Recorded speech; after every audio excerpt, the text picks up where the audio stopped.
Assalamualaikum warahmatullahi wabarakatuh. Halo, selamat pagi. Semoga semuanya dalam keadaan sehat ya. Oke, jumpa lagi dengan saya Indah Novorniati. Dalam video kali ini kita akan membahas soal-soal PTS yang kemarin kalian kerjakan.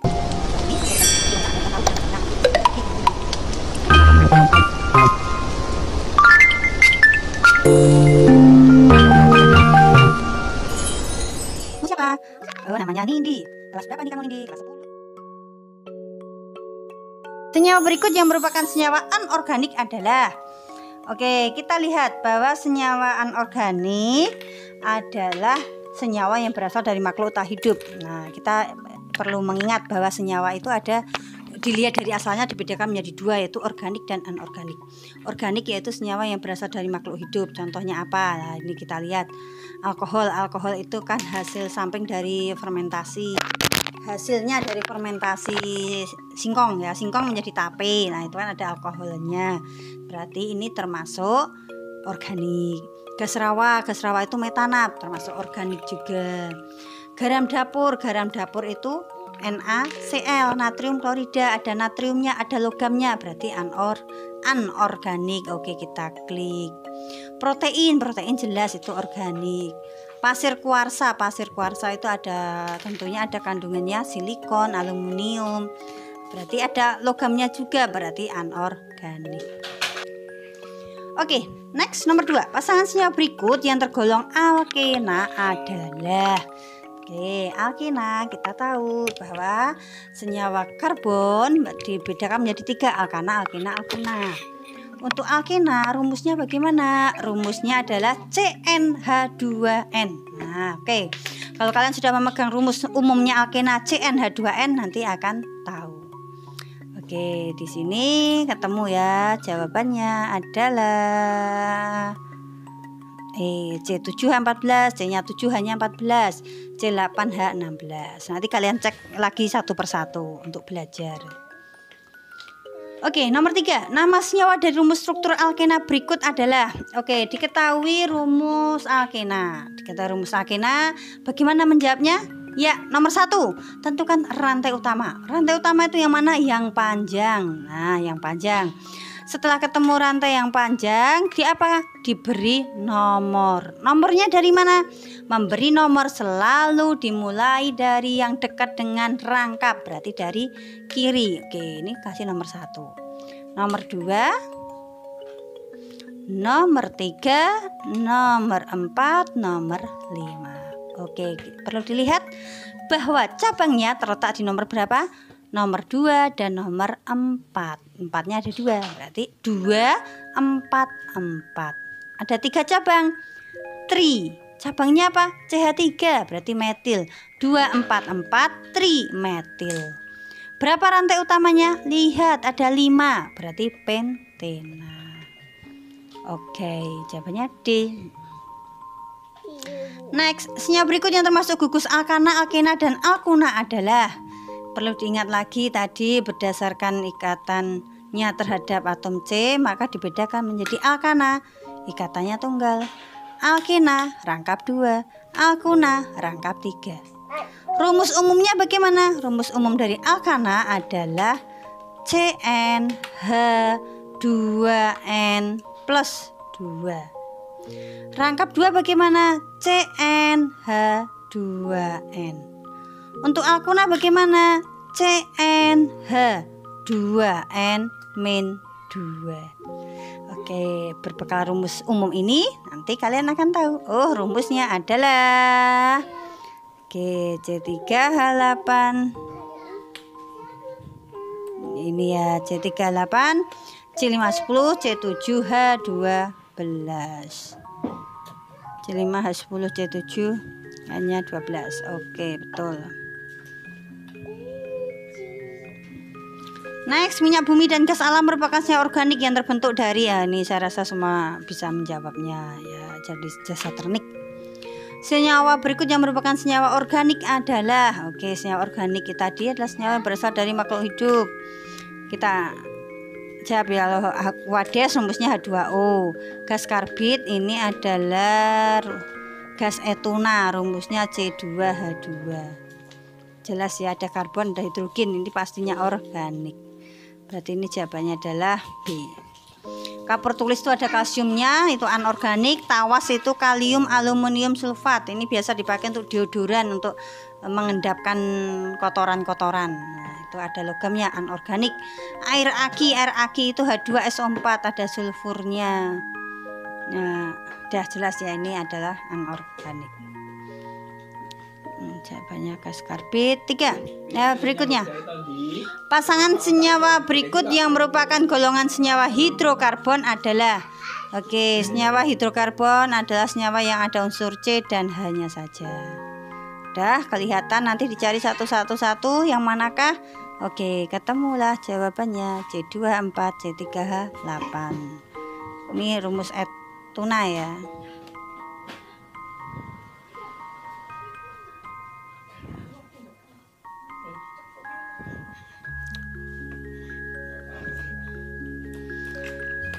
Berikutnya ini soal tentang asam basa.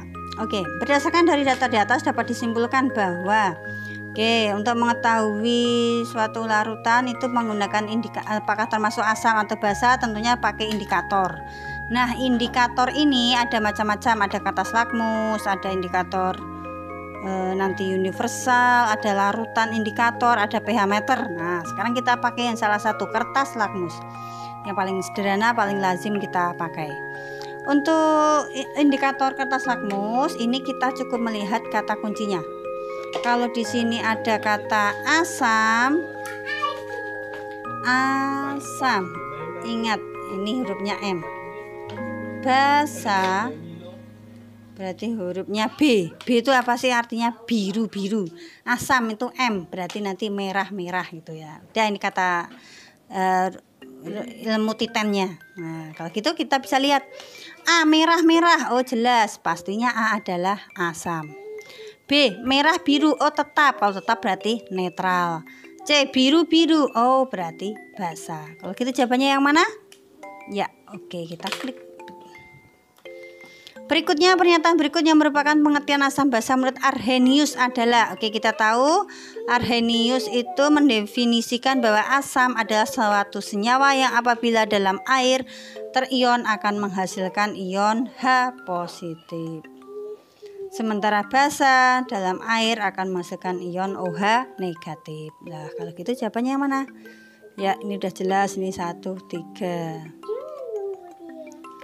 Berikutnya pasangan yang merupakan asam basa konjugasi. Konjugasi itu berarti sama juga dengan asam basa menurut Bronsted-Lowry. Bronsted-Lowry mendefinisikan bahwa asam itu adalah spesies atau zat yang bisa mendonorkan proton. Mendonorkan proton itu apa? Berarti kelebihan H positif. Jadi ini asam dan basa ini masing-masing nanti selisih proton, 1 proton atau H positif. Gitu, mana ini yang merupakan memiliki selisih H positif? Yang sejenis larutannya memiliki selisih 1 H positif. Oh iya, betul, antara A dan B. Nah, bagaimana menentukannya? Kita lihat di sini soalnya adalah asam basa, berarti yang depan harusnya asam. Oke, depan harusnya asam, maka akan ketemu hanya yang lebih banyak. Nah, yang B ya. Oke, next. Cara paling tepat untuk membuktikan bahwa larutan NaOH, natrium hidroksida, bersifat basa.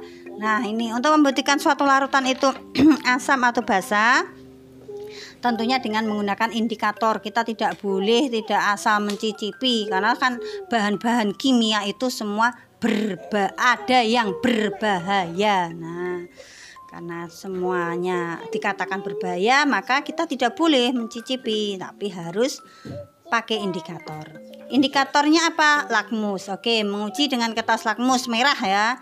Tadi jika berubah warna menjadi biru, B tadi, oh berarti basa. Oke, ini saya rasa semuanya udah bisa. Oke, yang berikutnya, jika larutan X diteteskan pada kertas indikator universal dan kertas indikator universal menunjukkan perubahan warna ungu tua yang berarti pH-nya makin besar, maka larutan X bersifat. Nah, kita perlu tahu bahwa rentangan pH itu ini dibagi 2 ya, 0, 7, 14. 0 sampai 7 namanya asam, 7 sampai 14 pH 7 sampai 14 namanya basa. Kalau di sini diketahui pH-nya itu semakin ke kanan, semakin besar, berarti sifatnya apa? Ya, udah jelas ya, berarti sifatnya adalah basa kuat. Ya, oke. Untuk soal berikutnya yaitu tentang berapa pH larutan dari 100 ml larutan HCl 0,01 m HCl. Oke, di sini sudah saya tuliskan ya, maka jawabannya adalah seperti ini. pH dari HCl 0,01 m HCl kalau terurai akan menjadi ion H positif dan Cl-. Oke, rumus pH adalah min log H positif, di mana H positif konsentrasi H plus akan diganti nanti menjadi A kali M kalau dia adalah asam kuat. Bagaimana tahu asam kuat? Gampang, jika tidak diketahui Ka atau konstanta asam lemah berarti dia pasti kuat. Oke, A itu apa? A itu valensi. Valensi bisa dilihat dari ini. Nah, valensi hanya satu, hanya satu. M adalah konsentrasi 0,01 atau 10 pangkat min 2. Oke, gampang ya, berarti min log dari 10 pangkat min 2 sama dengan min 2, maka jawabannya adalah 2. Next, soal berikutnya yaitu berikut harga pH yang terkecil terdapat dalam larutan. Nah, kalau ada beberapa option seperti ini maka kita cari satu persatu. Tetapi bagaimana trik menjawab untuk mendapatkan jawaban yang tepat? Nah, kalau nanti saya memberikan soal harus dengan bukti coret-coretan, maka kalian mengerjakannya harus dengan cara seperti ini ya. Jadi selalu tuliskan, diketahui, ditanya, jawab. Tapi jika soalnya adalah berapa jawabannya, maka saya ajari trik tepatnya, trik logikanya. Oke, pH terkecil, maka tadi ini dicari satu-satu. Nah, saya kasih logika ini biar cepet.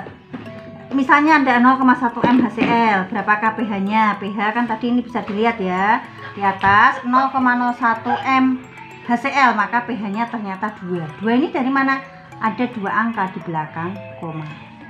Sama juga, berarti 0,1 m HCl, berarti pH-nya berapa? 1. 0,01 m, 2. Sekarang kalau 0,2 berarti jawabannya berapa? 1, kan satu angka di belakang koma. 1 min log 2, log dari angkanya ini ada 2. 0,02 m HCl berarti jawabannya 2 min log 2. Nah, sekarang lagi kalau 0,1 m asam sulfat. Nah, ini asam sulfat juga sama. Ini jawabannya tentunya 1 juga, min. Nah, sekarang kita lihat min log 2. Dari mana kok bisa tahu min log 2? Karena di sini ada valensinya 2. Berarti nanti 0,1 kalikan 2, 0,2 alias maka jawabannya nanti 1 min log 2. Kalau ada semacam ini, maka berapakah pH terkecilnya? Nah, sudah bisa menentukan ya. Oke, saya beri kunci. Ini jawabannya adalah A, 0,1 m asam sulfat. Oke, untuk berikutnya, larutan berikut yang memiliki pH paling besar sama juga dengan yang tadi, yaitu berarti kita harus nyari satu persatu. Untuk mencari satu persatu, maka kalian harus menuliskan dengan cara umumnya, cara panjangnya harus ditulis, diketahui, ditanya jawab. Cara melogikanya sama seperti tadi. Oke, nanti bisa dikerjakan sendiri. Saya beri kuncinya. Ini kuncinya adalah C, larutan kalsium hidroksida 0,1. Oke. Kemudian soal berikutnya lagi tentang diketahui 0,01 m larutan HCN yang memiliki harga Ka 10 pangkat min 5. Nih, di sini sudah saya tuliskan. 0,01 m HCN Ka 10 pangkat min 5. Maka rumus pH sama dengan min log H positif ini adalah selalu ya. Nah, di sini diketahui harga Ka. Kalau memiliki harga Ka atau Kb pasti dia termasuk lemah. Kalau lemah maka rumusnya H positif diganti menjadi akar Ka kali M. Sama dengan lagi akar Ka-nya tinggal masukkan angka 10 pangkat min 5, M-nya adalah berapa ini? 1, 2, 3, berarti 10 pangkat min 3. Sama dengan lagi min log akar. Nah, kalau perkalian ini tinggal dijumlahkan 5 tambah 3 berarti min 8. sama dengan lagi min log akar. Akar itu artinya apa? 10 pangkat min 8 pangkat setengah. Pangkat itu artinya kali, min 8 kali setengah, berarti jadinya min 4. Berapakah pH-nya? Langsung ketemu 4.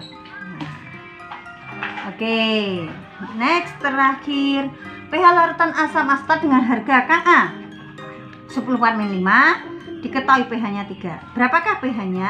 Berapakah konsentrasinya? Nah, sama kayak tadi. Diketahui pH sama dengan min log H+. H+-nya diganti akar Ka kali M. Kenapa? Ya betul, karena ada harga Ka, berarti sudah pasti dia lemah. Oke, masukkan rumus. pH-nya 3 sama dengan min log akar Ka kali M. 3 sama dengan min log akar 10 pangkat min 5 kali M. Perlu diingat, pH dengan log itu apa hubungannya? Nah, kalau min lognya ini bisa hilang, maka menjadi 10 pangkatnya. 3-nya itu menjadi 10 pangkat min 3 sama dengan akar dari 10 pangkat min 5 kali M. Akar tadi biar hilang bagaimana? Nah, biar hilang berarti kita kuadratkan semua. 10 pangkat min 3 dikuadratkan berarti 10 pangkat min 6 sama dengan ini akar dikuadratkan kan jadi hilang 10 pangkat min 5 kali M. Berapakah M-nya? Ingat tadi bahwa kalau perkalian itu sama dengan dijumlah. Min 5 tambah berapa biar ketemu min 6? Ya, min 1. M-nya ketemu 10 pangkat min 1 alias 0,1 M. Ya, oke. Kalau gitu semua sudah kita jawab, kita cek nilainya. Kita cek nilainya. Ketemu ya, nilainya adalah 200/200, berarti betul semua. Jadi demikianlah pembahasan dari soal PTS kita kali ini. Jika kalian masih menemukan kesulitan atau masih kurang jelas atau masih bingung, silahkan tinggalkan pertanyaan di kolom komentar, nanti akan saya jawab. Oke, saya rasa untuk kali ini cukup sekian. Terima kasih, selamat belajar. Jangan lupa tetap selalu menjaga kesehatan. Selamat pagi, wassalamualaikum warahmatullahi wabarakatuh. See you, bye bye.